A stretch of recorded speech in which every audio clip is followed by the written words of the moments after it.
Since we're all here, I'm going to go ahead and call the meeting to order. And if Jessica will take attendance, which I know she always does. So approval of the agenda. If you haven't had a chance, take a look. I'll take a motion to approve the agenda for tonight. So moved. Second. All in favor? Aye. Any opposed? Article 2, approved agenda is approved. Article 3, approval of the June 2nd meeting minutes. Again, I'll take a motion to approve those. Make a motion to approve. I'll second that. Who is it? You got it? All in favor? Aye. Any opposed? The June 2nd meeting minutes are approved. Article 4, Resolution 2026-1 DDA Security Grant Program. Yeah, thank you. So before you tonight is a proposed security grant program for consideration. As many of you know, the Kent County Sheriff's Office recently rolled out the Kent Safety Network, which was presented to you at our last meeting. This program allows businesses to voluntarily connect their existing security camera systems with law enforcement. So this gives deputies access to these enrolled cameras during emergencies or criminal investigations, while allowing businesses to maintain their ownership and control of the system.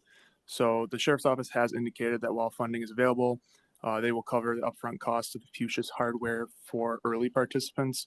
The ongoing annual subscription fee, however, is generally going to be the responsibility of the business to cover if they want access to the platform and mobile app for it. So during discussion at the last meeting, there was some interest in potentially providing financial support to help cover that subscription fee or other associated costs, such as the hardware, if it's not covered by the Sheriff's Department. So the intent of this grant program is to help remove that annual cost as a barrier and encourage more businesses within the DDA district to participate, as the more businesses that do participate, the more value the overall camera networks become as a public safety standpoint within the district. So your meeting packet includes several documents. The first is the RBA summarizing the recommendation. The attached pricing sheet also shows the different packages that are available to businesses and the hardware and annual subscription costs that are associated with each package. There's also a grant guidelines attached as well that show the eligibility requirements and how the program would operate, as well as an application providing a standardized form. Again, this is more for reference on how this would likely be administered. And then finally, the resolution, which would formally establish the grant program. So the proposed program is fairly straightforward. Eligible businesses within the DDA district could apply for assistance with the annual Fuchsia subscription fee. If the hardware is not already covered by the Kent County Sheriff's Office, there's flexibility where they could also request assistance with the hardware price as well. Applications would be reviewed likely based on the criteria included in the program guidelines, with funding subject to available funds and then board approval. The resolution also recommends establishing an initial budget of $25,000 for the remainder of the fiscal year. This number was determined largely on the Fuchsia's core package pricing and then anticipated initial demand for the rest of the fiscal year. Future funding levels would be determined annually through the budget process. So essentially, the grant program would cover 3 different package options as we currently have laid out in those guidelines, including the Core Lite Extended, and the Core Pro. So if an applicant were to request funding for both the hardware and subscription fees for the highest package tier that's available, that would mean a maximum funding amount per applicant of about $1,500. So this approach would allow the DDA to support public safety initiative that benefits not only the participating businesses, but the entire district. And so with that, I'll turn things back over for consideration. I'm happy to answer any questions you guys might have. Any questions? Are there other state or federal grants that cover stuff like this, or with this? I'm assuming no. I'm not aware of any specifically for this program. There might be some that would have overlap, but not that I'm aware of, no. I think that the Sheriff's Office is utilizing some sort of grant that they received initially, but I don't think that grant funding is in perpetuity. So at some point it may fall off. I think the intent with that funding is for early participants is what they're calling it. And I believe that's only hardware, correct? Correct. They're only covering the hardware aspect. And if I'm understanding correctly, you're looking to have this grant or this funding cover the subscription portion for those businesses, or a portion of those businesses? It would be the entire subscription or whatever they requested, but to cover the entire annual subscription fee. And then if the Kent County Sheriff's Office, if in the future they no longer covered hardware, they'd be able to request that as well. So based on, I guess, yeah, as you mentioned, there was 3 different packages, and the number of cameras that a business would have, and I would say probably on that average of $900 per year. So that's looking at about 26 businesses for this year that this funding request could take care of. Roughly, depending on what package they went for. And this is obviously something we can come back and determine for the next year as well, if there's more demand than anticipated. But yeah, I would say roughly if they came in around that package, probably about that many businesses.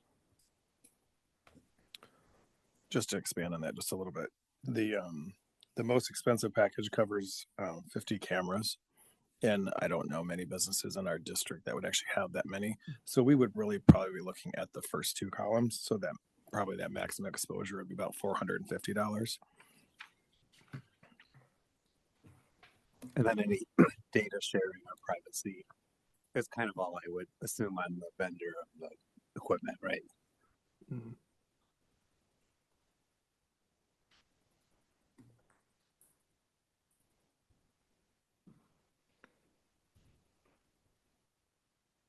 Oh, Jade, Any other, can you, Sorry. oh, you're good. any other questions? Oh, did you get that answered? I'm sorry, I shook my I head. just had, I shook my head, but nobody could hear it. So so, Sorry. I probably missed this, but like, if we have a, like, where DNW is and so forth, could they all be in one if they all said yes? Oh, good question. I don't know the logistics behind it. The property owner could likely apply if they want to be a part of the funding. Yeah, I'm not sure as far as how it would work with the Kent County Sheriff's Department for it, but possibly. Would it be the business owner or the property owner? Because that whole plaza is owned by one. it could probably be either. Well, I would think that the property owner from the outside of the business perspective, and if they wanted anything internal, I would think probably the business owner. And that's where, again, going back to the packages, either 4 cameras or 50 cameras. Be nice if there was something in between there, because I'm sure that the sheriff's department would appreciate something more than 4 cameras. Yeah, and that's based solely off what their program offers. So there's no real Yes. flexibility on our end. So in the handout actually from the sheriff's office, that column actually says cameras supported up to. So anything over 4 would fall into that next category, up to 50. So they wouldn't necessarily need to install 50. It would be between 4 and Right. 50. So. Right. Okay. But if you had 12 cameras, you can get the 50 category. Correct. Correct. Yep. Yeah.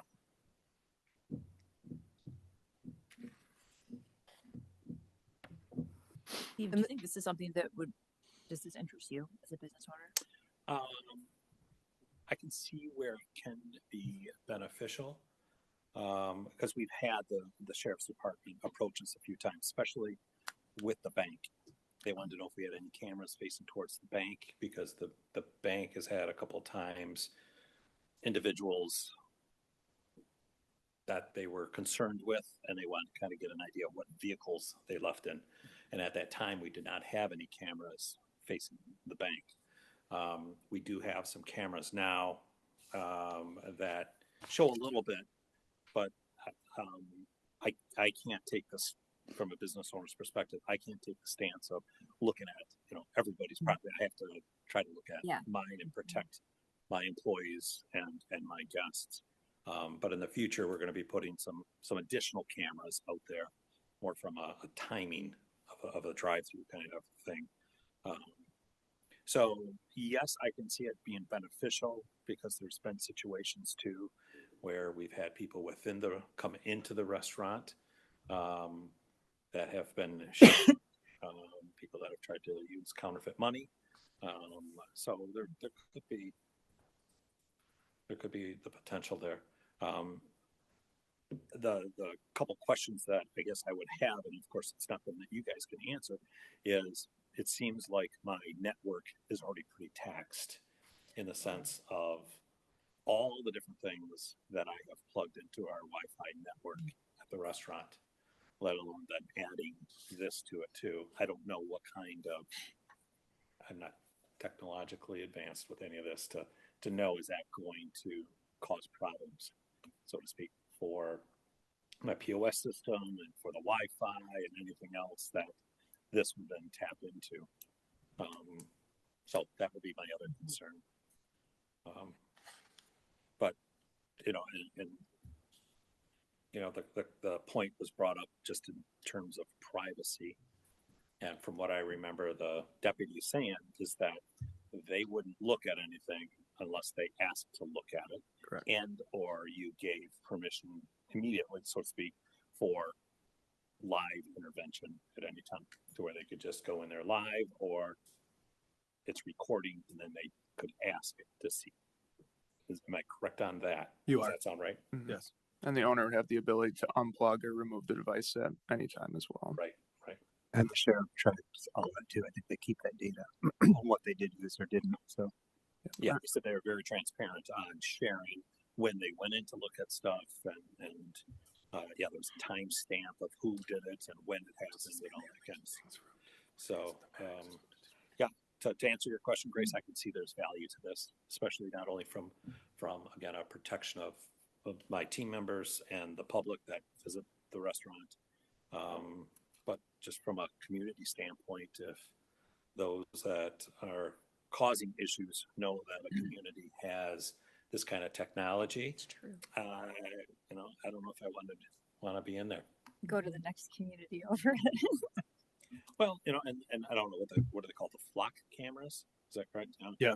So my daughter was doing an internship with the Kent County Sheriff's Department this summer, and I came back after our last meeting to share this with her, and she was all excited about it because she had heard a little bit about it, and just the flock cameras when she was doing road patrol with them, and they were picking up people all over the place, and it was, you know, so there again, it's good on one side. Other people are saying, "Hey, you're invading my privacy. You know where Yeah. I'm at and what's going on at all times," and that's one of those very touchy situations. And what side, you know, are you on, kind of thing. So you're not going to get away with anything anymore, which can be good. So the subscription, so we talking like 1 year, 2 years, 3 years? It's an annual subscription, so the fee So would we be, pay, it would be the grant would be per year, so they could reapply after 1 year if they wanted to cover it again. But the grant would be to cover 1 year's annual subscription. The majority of participants, at least from what the Kent County Sheriff's Department has shared, is that lower tier. That's $150 subscription fee. For those 4 cameras, for up to 4 cameras. Correct. The very baseline. The very baseline. Yeah. And again, this would only be available to members within the DDA boundaries. Correct. And I can see well, I don't know if they would, but a lot of the big box stores trying to take advantage of it. I don't know, the Costco's and the Targets and the Walmart and that wouldn't be a bad thing necessarily, though, would it? it would or would not be. I don't think it would be. I don't think it would be that thing either. No, because that's where a lot of the retail. Yeah, that's what my next And I question was. and I think that the sheriff's office has, you know, they work with those big box stores quite frequently. Yeah. So I see an advantage for the big box stores as well, but I also see where this could help out some of your small mom and pop businesses that just don't have that extra cash, to where, you know, it would allow them to have that security that some of the big box stores have that are backed by corporate dollars. Yeah, But yeah. and actually, if the big box stores, I believe, have their own security system, and all this does is tie their system into the sheriff's office. So the sheriff's office still has to do some selling on this, and we just felt like this was a good opportunity to offer something to the businesses within the district to create a safe district. Yeah. And it was I can't remember, it was 11 county or districts that they were that bought into it out of 30. I don't know. Oh, I don't remember that. I don't. Yeah, I can't recall. But you know, I kind of like it. No, I think it would be great to offer this to the business folks within the DDA. And I'm assuming that there's a pool in the budget. Yeah. Currently that we'd be able to pull this for this year and see what kind of demand you get to be able to anticipate for 2027 Next year. in terms of it stays at 25 or if it Richie would be all for it. I'm sure. yeah. Actually, I think he's already signed up Yeah, because he was in their video and right. he's 100% behind this. It's their poster child for it. Yeah. Literally. So I'll make a motion Okay. that the DDA supports the security grant.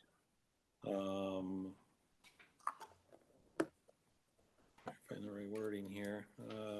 Approval of the DDA security grant program with a cap of 25,000 for the year of 2026. I second. All in favor? Aye. Any opposed? Motion passed. Moving on to Article 5, Resolution 6-2, Development. Yeah, so next up, this item is Resolution 26-2. This would authorize the DDA to enter into the development agreement with the township. So as the board is aware, the township and DDA have been working together over the past several months to implement a strategy for funding a number of major capital improvement projects within the district, including primarily the Tassel Park Improvement Project. What this agreement does is establish the responsibilities of both the township and the DDA for those projects, and provides a framework for how the projects will be funded, constructed, and maintained. So under the agreement, the township would be the one to issue the bonds to finance the projects, and the DDA would then reimburse the township for the annual debt service using its TIF revenue. So another key part of the agreement is that it provides for the township to reimburse the DDA approximately $2 million for the acquisition of the Verberg property that was completed in late 2025 and originally was paid for by the DDA. Once the improvements are completed, the township would be responsible for maintaining the infrastructure, with the DDA reimbursing the township for those maintenance costs as outlined in the agreement. So the important thing to note here is that tonight's action is approving the development agreement itself. This would establish the partnership and financing framework between the township and the DDA for these projects and the bonding. After approval, this will be brought to the DDA or to the township board for their approval as well to execute the agreement.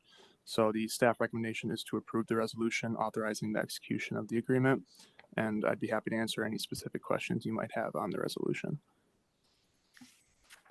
I will ask my question. Yeah. So under the executive summary that's listed,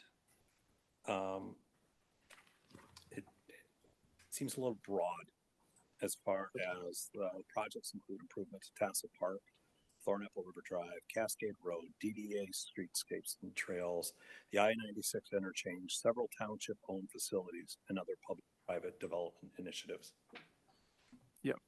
I would say I that's thought this was primarily for Tassel. correct. So I would say that was done pretty intentionally by leaving the language a little more vague within the resolution. Correct me if I'm wrong. That allows the flexibility if there are other related projects throughout the district. If there's leftover bond funds that could be used towards that. So by leaving that language a little more vague and including those projects within the bond language, you're able to then have that flexibility to use those dollars. If not included, you then cannot use those funds towards that. Okay. Would those other projects that would come under budget for Tassel, those other projects would still have to be approved? Yes. Correct. Yes. Yes. Just to expand on that just a little bit more, and I explained this to the board as well. In the bond language, if you don't include any sort of language, you are prohibited from using any of the dollars that are generated from that bond sale for any of those projects. So you're better to actually I don't know what the word is I'm looking for. Add more items to the bond language so you have flexibility if you do come in under budget. So that's why that's written that way. And then you had another question and I just forgot what it was. Oh, so does it? Oh, yes. And then the township has a purchasing policy, which is, it has some dollar thresholds that we have to get approval and go out to bid for. in something like this, there's probably not one project that's not going to go out to bid and come back before the DDA and the board approval. So even the park itself has not been bid out yet. So this is actually just setting the framework for the financing. And then as these projects are bid out, the priority obviously is Tassel Park, Verberg's, and then the Cascade underpass, the safe crosswalk. So until those are done, nothing else really probably should be considered or even discussed until those are solidified. Just want to make sure we don't have, so to speak, a slush fund Correct. Yeah. Yes. that we use. Yeah, and Lauren is not here tonight. There's a couple different ways you can structure your bonding, and so we would not be bonding for the full amount up front. We would bond for exactly what we needed. Probably, I think I don't want to overspeak because I don't understand all of the finance processes, but it would not all be done at one time. It could be done in different series. So even if the park comes in and we need to bond for, let's say, $11 million, we would just sell the bonds for the $11 million. And then you could go back to the market on the rest if it was deemed necessary. But with that said, so we're not going to exceed 17 million. So we're going, Correct. so to speak, we're going to put the cap at 17 million. We're going to, once we get our bids back on everything for Tassel and the other two that are interlinked together, the other two projects, and to your point, comes back at 11. Correct. We can then sell the bonds for 11, but we still have 6 more million potential. Potentially, yes. Do you know what is the time frame on that to say either use it or lose it? 3 years. Okay. We're not committing to spend that amount though, right? This is just. We are not. This was, so you had to, what happens is the board did approve, because actually the bond sale is actually through the township, and they're pledging their full faith and credit of the township through the capital improvement bond process. So we're in July, the last meeting in June meeting, the board actually passed the resolution of intent, which is starts a 45-day referendum period where we have to notify all the jurisdictions and actually hold a public hearing to go through this process. So after that 45 days is up is actually when you can actually go past the next resolution, which is actually to bond. So this 17 million is there just to get us through this phase in, I guess, say worst case scenario, if you want to call it worst case scenario, but that does cap it. It's an up to number. And it does not commit you to the 17 million either. So almost like home equity line of credit I'm taking out for $1 million. Yep. But I only need 500,000. That's a great example. Actually, that is the best. I don't know why we didn't think about that Yep. at the board meeting. Yeah, it's a great example. We've looked at what you bring in. We've looked at your credit score. We've looked at everything, Right. and you're approved up to $1 million. But I since only you're need fiscally Right. responsible, You Right. tap it as you need it, mhm. if you need it. Correct. Okay. And it's over a 3-year period. Yes. You have to expend the revenue Right. over 3 years. Right. Yes. If you, yeah. And we'll know the majority of this, hopefully in a couple months when the bids come back from the park. Mm-hmm. And then from there, Right. still too premature to plan something else because construction can, Yes. who knows what it'll uncover. So, Yeah, then each project comes in and you're sort of using, like when you've got a big construction project at home, Mhm. you do part of it.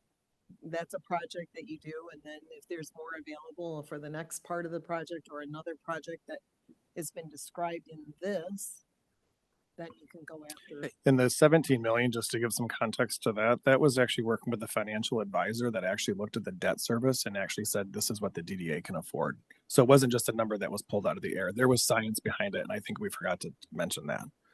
That's good to know. It still allows us to do our operating budget, still allows you enough money to do some other projects, like some small projects, if we wanted to undertake landscaping, things like that. But this debt service is what they were comfortable recommending. I kind of think what happens if you don't use it all and you're done with it, they just call the bonds and the bondholders are like, well, I didn't get my, the bonds Yeah, are out. you don't even sell it until you need it. So you wouldn't have to call it. Oh, gotcha. Yeah. Yep. So the difference between the line of credit analogy is that in this case, it was our financial advisor that we hired who said, we think it's you could borrow up to this amount and still be able to reasonably pay it. Like, this is a safe amount for you to borrow, as opposed to the bank saying we're approved up to. That's, yeah, Correct. same But- kind of thing. We haven't spent any of it, right? And then so say the Tassel Park comes back, X millions of dollars. Every single expense that would be bonded out has to come back for approval both to the DDA and the board. Yes. With the exception of the $2 million that the DDA already paid for Burberg's. Because Like the board that, already- that will, yes. and that already came in front of both. Yes. And that was in the form of a resolution I think we did in December, I believe. Yeah. One thing that came up is that we've got all the PFAS contamination that's hanging out there. And one thing that I'd heard from residents, and then it kind of gets tied into the whole zoning thing and general disgruntled people. The DDA's got $17 million. You're doing all this stuff, but why aren't the DDA funds being funds remediation instead of just buying and building parks? But again, that just, I guess, for people who may be listening, all of that money that the DDA collects has to be spent within the DDA district. We're not allowed to spend it outside. So if there were PFAS contamination inside the district, we could Right. use it, Right. but not outside. And that discussion came up during the when we had the planning open houses Mhm. for the park and everything. And I mean, I think there was some good discussion around it so people understood why the funds have to be used in a certain way and not for the PFAS remediation or correction. It's really correction. Any other questions or discussion? If not, Do you need action from us? yes, we need Yes. a motion to approve this. Well, then I'll make the motion to approve resolution number 2026-2 for authorizing the development agreement.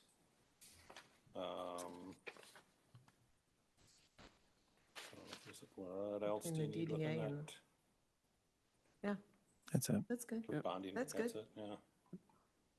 Need a second on that motion?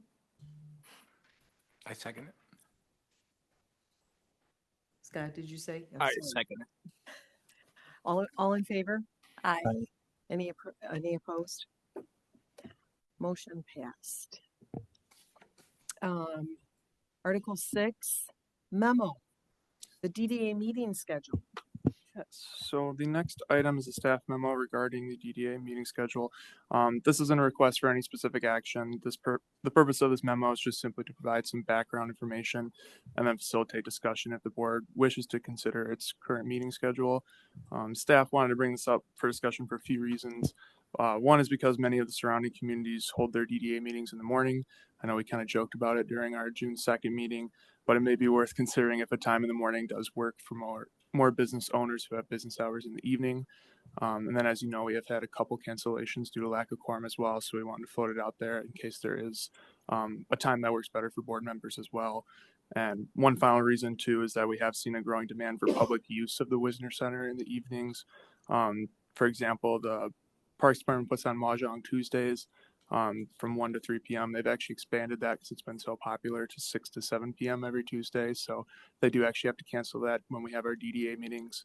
Obviously, township meetings are a priority, but that's just another further reason to kind of re-examine if there might be an alternative time that works well. So as part of that, staff looked at the meeting schedule of several surrounding downtown development authorities just to see how they compare.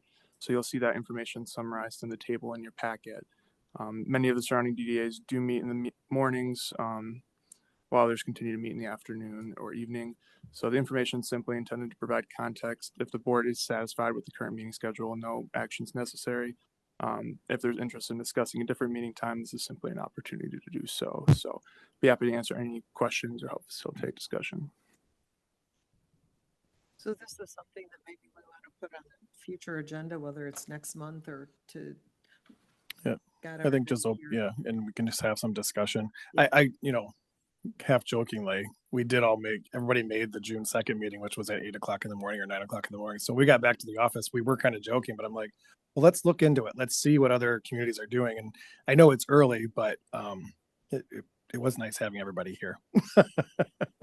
So can we talk about some, I guess, some of the pros and the cons? Sure. Where I can see it being a pro, especially for staff. So I would think anyway, start of your day, you're not here until 7:30 at night. It's part of your 8 to 5 or whatever your work day is. To your point of a pro, that the facility could be utilized for community engagement in the evening. Would it, I don't know if it's a potential con or not, but I mean, I guess when our meetings are in the afternoon, evening, it gives you all day, if needed, to do any last minute things to be prepared for tonight, as compared to you've got to now 24 hours beforehand to make sure that everything is ready to roll and to go the following morning. Again, I don't know if that's a pro or a con. I would say from a staff end, it doesn't make too much difference either way. Most of the meeting packets set the Friday before, so there's not a ton. So I would say from a staff perspective, it doesn't make too much of a difference, but obviously during the workday, we're here as well. So For me personally, I'd like the morning. Because, I mean, we're cutting into a busy time with my business, but I'd probably rely more on the business owners because my 8 to 5, I could be more flexible. So okay, yeah. I don't Rishi would say. Yeah, I'm not Stop. sure what time Rishi opens in the morning. Not till like 10, I think. Yeah, I think 11. he commented before, and I don't want to put words in his mouth, but I think he actually said mornings are easier for him to manage, but I don't want to speak for him. Yeah, and I'm not sure where Scott is at with it as far as the bakery's up and running. So when you say morning, is early morning better for you? I would say that the 8 o'clock Okay. time frame, because if, and we haven't had one in, I'm going to say a couple of years, we haven't had a meeting over an hour and a half long usually. That's usually Yeah. right. But Yeah. you know, but if they ended up going to 2 hours, 2.5 hours, 10:30, That's your cutoff? I would say Mm. that's my, yeah. I Yeah. would say that's the Okay. cutoff to help me get to where I need to be. Okay. All right. And, Because maybe that's kind of the same for Scott too. Because I think they don't open until, well, I don't know what time they yeah, open. I'm not after that. sure what time But- it opens.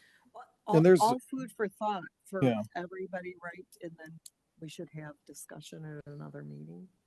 So we can put it back on the agenda for, I mean, I would, we're already into July, excuse me. So we'll be doing the new meeting schedule for 2027 Okay.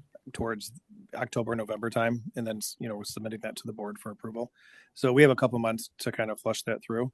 So I'll have Ryan do another kind of summary of what we talked about here and have everybody think about it and be ready to kind of look at some options at the next meeting. So is there opportunity, I guess, may it be September, October, or October, November, if there's enough notice to the public to say, we're going to try during the 8 o'clock meeting? That's a good point. Yeah, we can always amend the meeting schedule. Yep, Maybe- we just have to have enough notice, Right. post it. Yep. To Yeah, we- see- it'd be done. see if it works for everybody. Sure. It does, before you so to speak finalize it 2027. And one of the things we could do too, and I can pull the bylaws, you could look at changing too to where you say, if we had a packed agenda and it took longer than an hour and a half or 2 hours, whatever the magical number is, you can say that you're going to actually close that meeting and then reconvene and call another special meeting or carry whatever did not get covered over to the next meeting. Oh. Some communities actually put time limits on topics. So if you get past like 20 minutes on a particular topic, closes it. And if it's not, solidified, you can push it to another meeting. Mm-hmm. So there's ways to control. Yeah. It's, public input is, public comment period is where it can push you out too, but Sure. there's not a ton, that's controversial that the DDA looks at currently. For the record, I'm all for whatever time you guys. I was going to say from a resident Yeah, I'll perspective. maneuver my nap times. I can take it Well, anytime. so what you're telling us is that we can't do it between 2 and 4. Yeah, that's a good time to stay away from. Fair. That's fair. From your perspective? I can be flexible. I mean, I've got some things in the morning, but if we're not going to do this till next year, I can adjust those. How about from your perspective, Grace? Whatever works best for you guys. I can do either one. Yeah. If there is something where we thought there would be a lot of public attending, could we do, could you just say, oh, that we'll do in the evening because the public is more likely to be able to attend, or? Oh yeah, there's always opportunity to call a special meeting for sure. If Yep. visitors, can we ask them? And especially if we were doing like an open house or something like that on a park or a public improvement or something like that, we probably would reschedule that as a special meeting anyway and do it in the evening. Yeah. That's when more of the public can attend. Okay, sounds good. And Article 7, staff updates.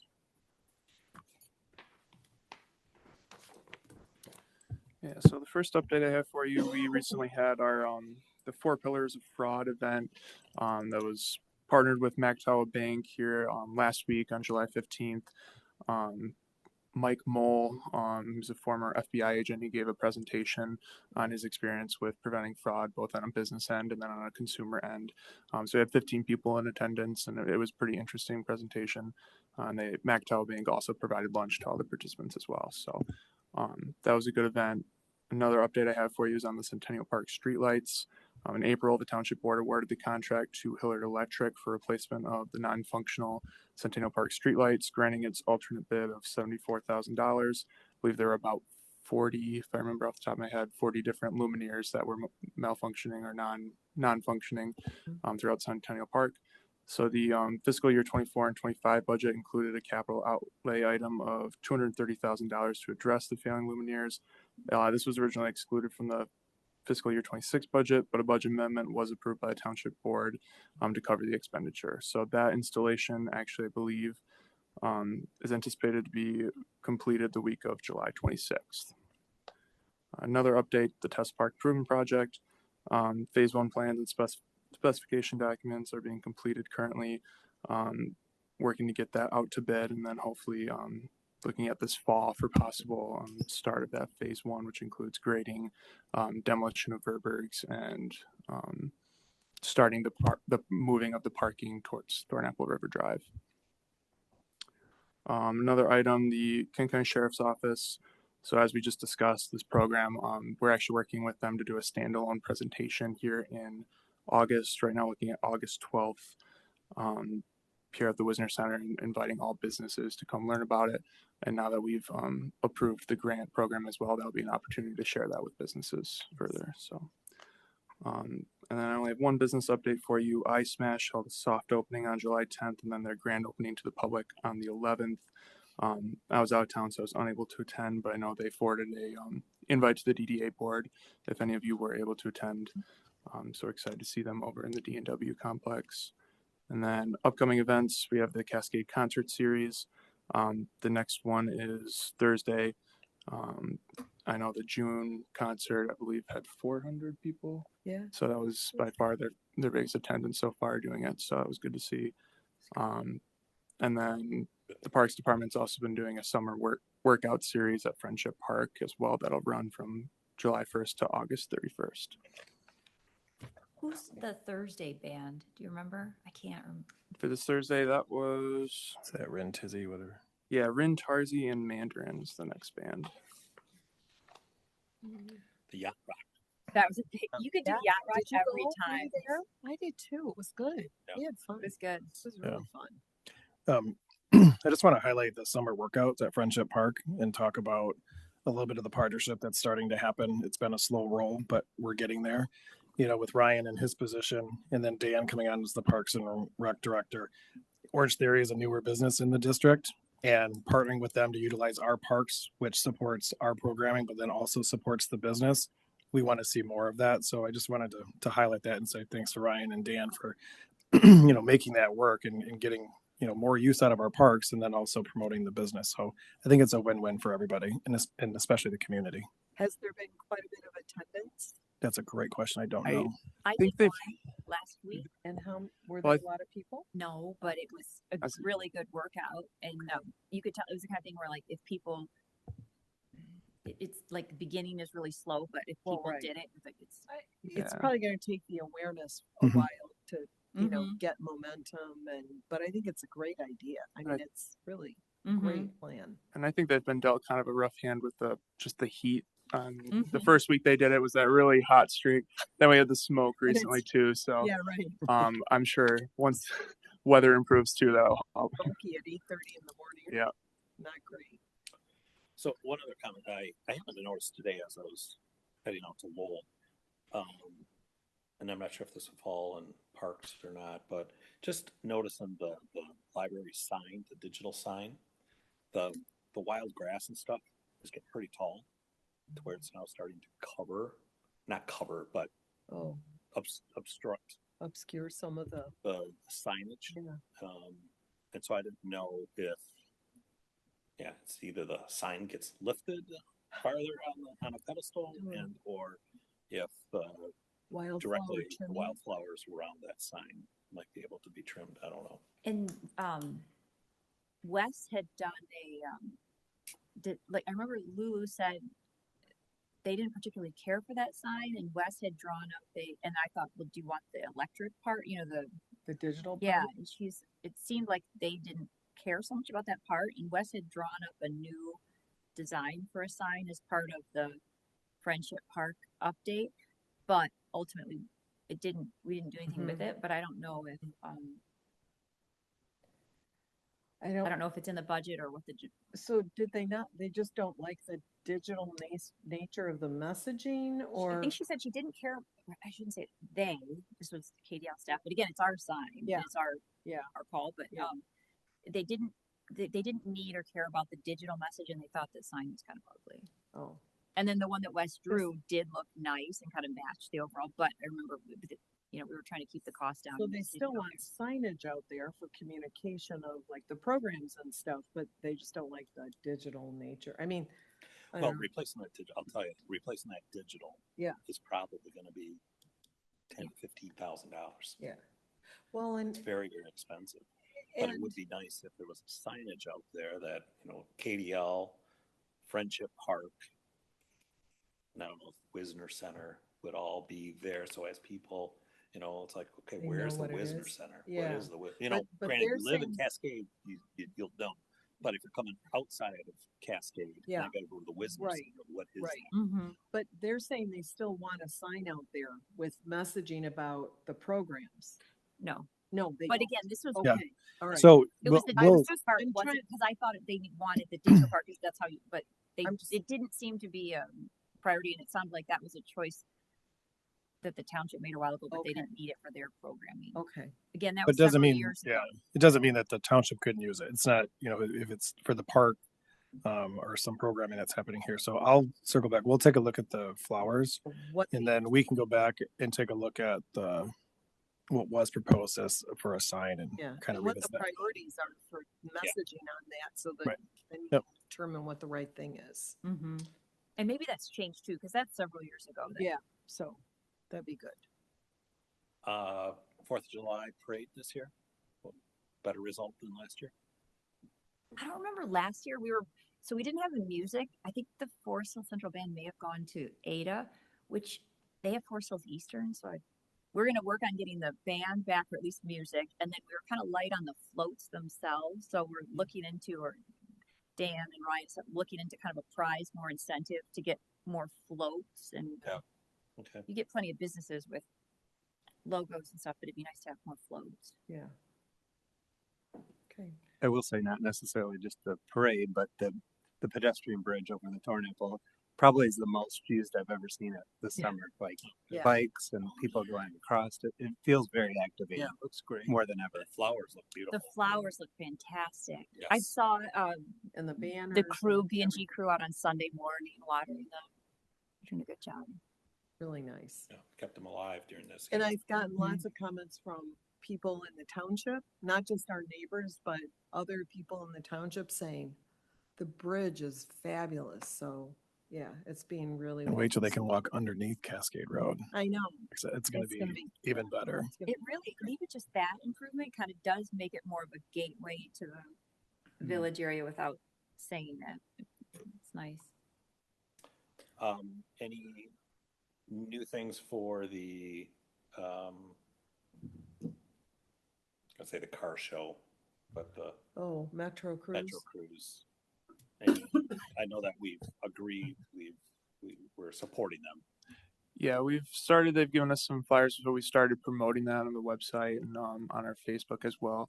Yeah, I would say one thing we're going to try to do is put together a survey for after the fact for businesses as well, so we can get a little feedback on did it have any sort of positive impact for you.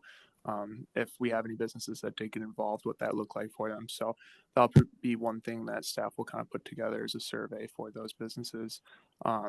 Aside from that, there's really no other additional items at the time. So. Okay. And is Cascade, are we doing it's called the Historic Days, Cascade Heritage Days, Festival. or whatever that is? So there was lots of discussion on that last year. Participation was way down. It's an extremely intensive event, put on resources, both parks and facilities, plus also the dollars that are spent on it and the logistics. So I think that they're looking at passing that this year and then trying to reinvent something after the park is done. Okay. So I know that Dan was working with some of the church and some of the other people that were participating. The Historical Society, the last couple of years have had some concern. So I think it's time to kind of relook at that. Yeah, retool. Yeah, the weather was kind of rough that year too, so that didn't help. But yeah, last year was rough. The year before that was very successful. But last year we competed with both Central and Eastern's homecoming. It seems like every year there's something to do around football. So we just don't know if the timing is right. Thornapple Brewing, they're a great partnership, but they expressed some concern about the attendance as well. Yeah. Granted, they get paid, but yeah, there was some concern. It's fair. It's gotta be worth it. Yeah. For everybody. sure. Well, and it's a good idea to look at the calendars of what's going on every place else, and okay. Article 8. Any other business? Any new businesses or openings or closing that you guys have heard about? Yeah, I think we might have already talked about a recent meeting, but the K-Pacha was probably one of the more recent openings, as well as Smash, which I just mentioned. I'm not aware personally of any other new openings in the district. I know Caribou Coffee went out of business recently. Aside from that, I'm not aware of any new vacancies or new businesses. When did the tobacco place open up? That would have been just at the start of the new year, I believe.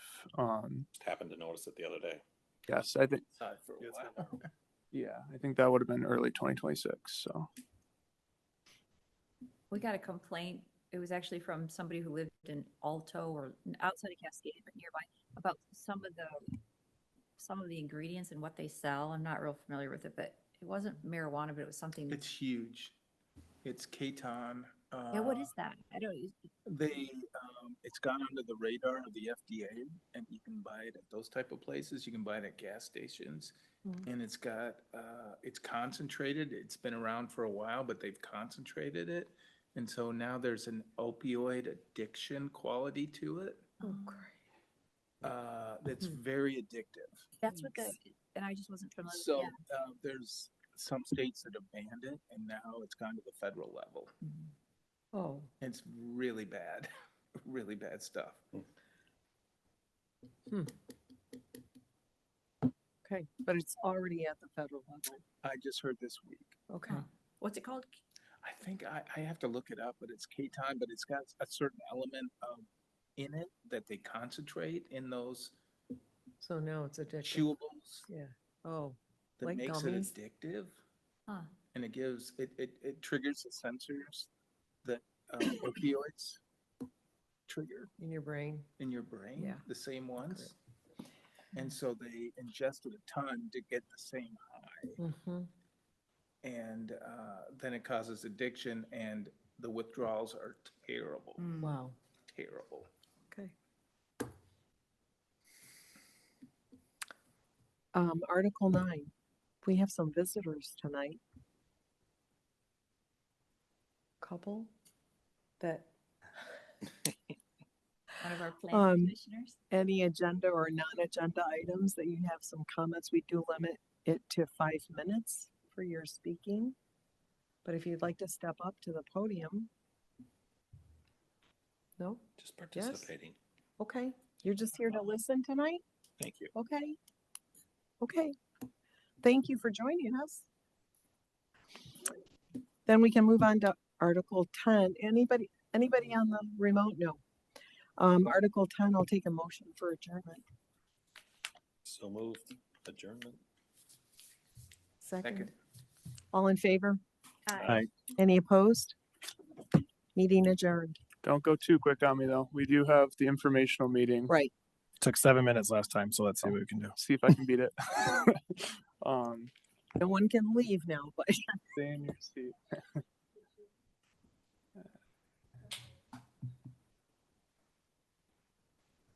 All right, is that awesome. in the same packet? So I think you will actually have to, there should be a separate agenda there. So you will have to call that, it's a separate meeting. So you'll have to call that meeting to Okay, order. that's, I'm looking for the, Do we have both up there? is it at the end of, Would this have been the first evening for Mahjong? Or did they do that last week? I think, I can't remember if they did. I think this was originally going to be the first week. They pushed it back since the DDA meeting was conflicting. So here, let me get you back and see if it's there. I'm not. no, it's not. It's not there. No, Can, it's not. I can pull it up real quick.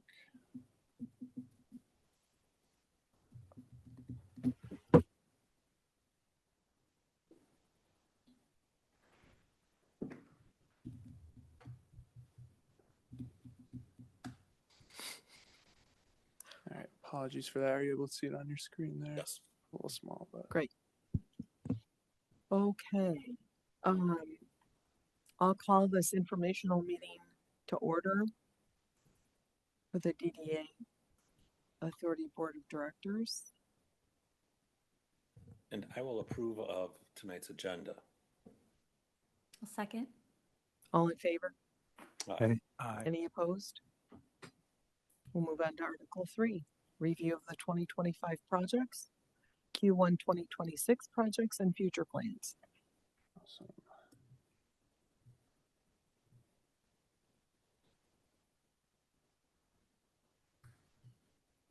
Okay, thank you. So before I get started, I just want to note that this presentation, it was originally scheduled for our May meeting, but because that meeting was canceled, we're presenting it here tonight. So as a result, the information and statistics that are within it, they're going to be from the period January 1st to May 1st. So any updates that have occurred since then, you'll hear at our next informational meeting.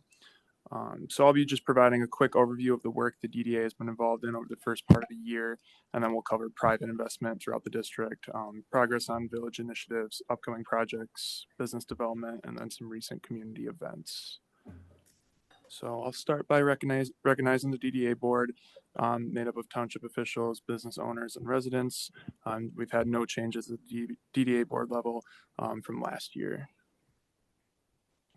Just a brief refresher for you guys, the DDA was established under Public Act 197 of 1975.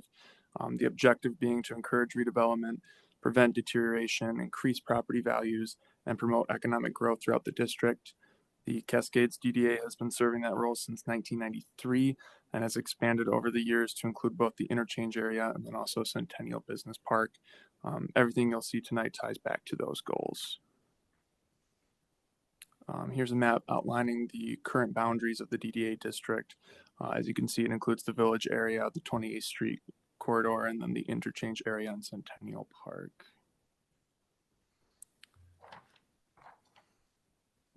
Before we look at this year's activity, I just want to briefly recap the level of private investment we saw in 2025. During last year, we had 30 commercial building permits issued within the DDA district. Those projects represented just over a $5.1 million construction value.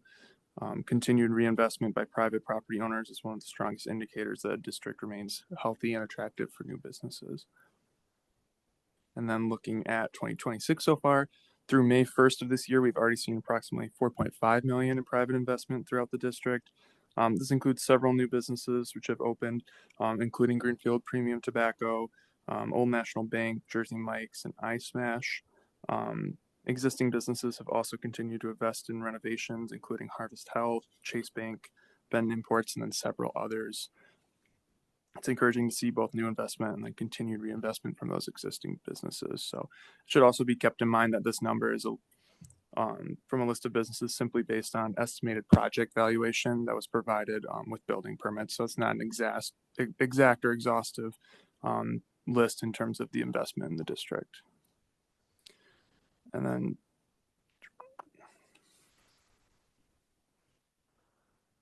looking at the Village Reimagined, the village continues to be one of the township's highest priorities.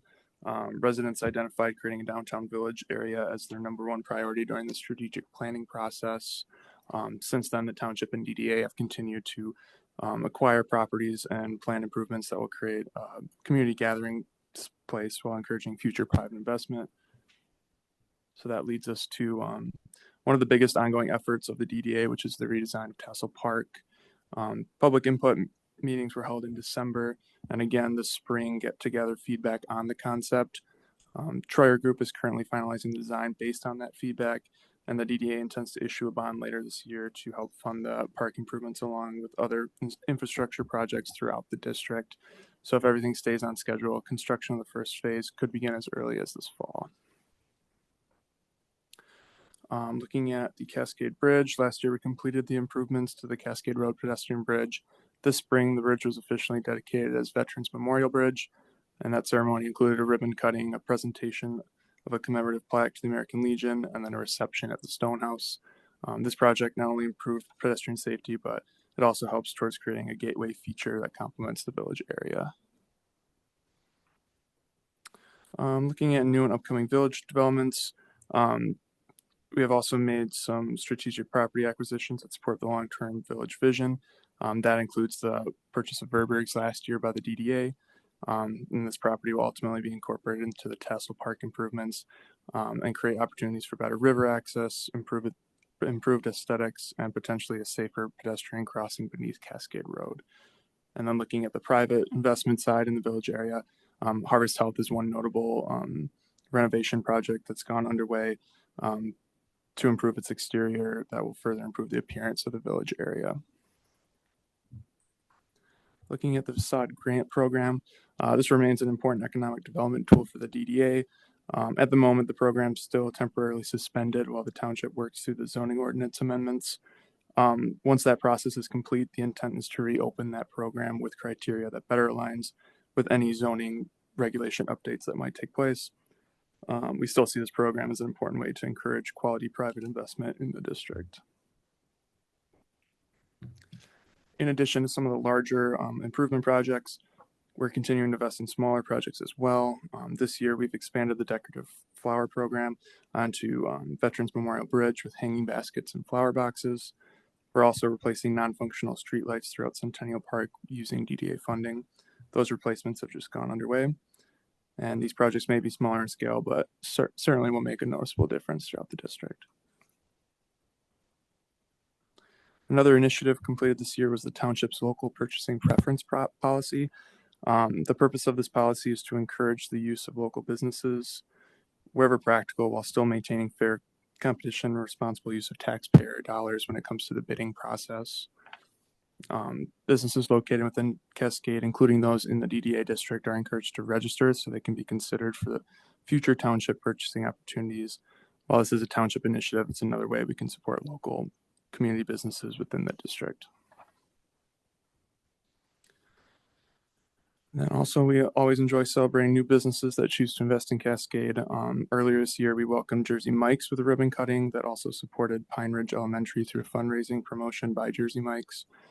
More recently, we celebrated the opening of K Pacha, bringing another unique dining option to the township as well. So these events help showcase new businesses while strengthening our relationships with the community. Hey, Ryan. Yeah. With the Kawasaki business on, was that 36th Street? Mm-hmm. Yeah, it's not within the DDA boundaries, but that's another ribbon cutting that was done by the township this year as well for their expansion. Looking at DDA sponsored business events, beyond physical improvements, the DDA has also recently supported some professional development opportunities for local businesses. Earlier this year, we partnered with ADA DDA, the ADA Business Association, Forest Hills Business Association, and then the Consumers Credit Union. And that was to host the Built for Growth networking event that's been done annually. And then just last week, we also partnered with Macatawa Bank to put on a presentation focused on fraud prevention. These events provide valuable information and also help strengthen our connections as well. And then looking at upcoming events, obviously the Independence Day celebration has already taken place. It included activities and food vendors at Friendship Park. Currently, DDA staff and the Parks Department are looking towards next year and some more opportunities where we can get businesses involved. And then the concerts in Cascade have returned this summer, and the last concert having the biggest attendance they've had thus far. So later in the year, we'll once again support events like Metro Cruise and then the tree lighting at the end of the year. And these events continue to bring visitors into the district. And then one last thing too, looking at social media, one area we like to continue to improve is promotion of the DDA itself. So the township staff has been working on creating a dedicated DDA Facebook page. This will allow us to better communicate our projects, highlight businesses, promote community events, and then keep residents informed about everything that's happening within the district. So we see this as another tool to help increase that awareness and engagement moving forward. And so that is all I have for you. That concludes the first informational meeting of the year. So while this report only reflects activity through May 1st, we'll look forward to adding any updates since then in the next presentation. So before we adjourn, if there's any questions, I'd be happy to answer. Good work putting it together. It looks good. Thanks, Ryan. Yeah, thank you. Great. Do you want to adjourn this? You want me to adjourn this? You did all the hard work. I'll take a motion to adjourn this informational meeting. All those in favor? Aye. Any opposed? No. Informational meeting is adjourned.